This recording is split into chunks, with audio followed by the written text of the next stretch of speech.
So what had happened is we went a couple rounds on this, but I think it was the first round. I was on my back and I am literally holding the gun like this. He turned her over. Let me tell the story. So I'm on my back. He's right here on my left, and he is just holding on to my left arm. Your wrist. Yeah. And it's funny because I was fighting, and he's pulling on my arm, and then he goes, stop. He goes, let go of the gun. He's telling you, let go of the gun. Over and over and over. Yes, and you wouldn't. That's the story I'm telling. Yes. I was like, he's like, let go of the gun. Let go of the gun. I'm like, what? Yeah. And it wasn't until he said it a couple times, I'm like, oh my gosh. I was literally my own resistance in that fight.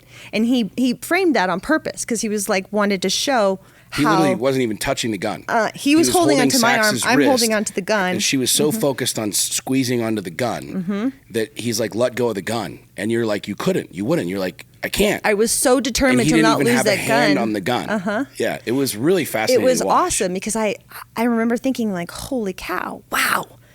Yeah. That didn't connect to me. And then once he did that, when we went on the other rounds, I was way more conscious of that. And it's like that, free your mind. And then he did one with me where he goes, feel the energy of me. Instead of worrying about strategic moves or aggression, he's like, just feel my movements. And it was such a different experience. And it reminded me of Neo in the Matrix because that's what, it popped in my brain with it.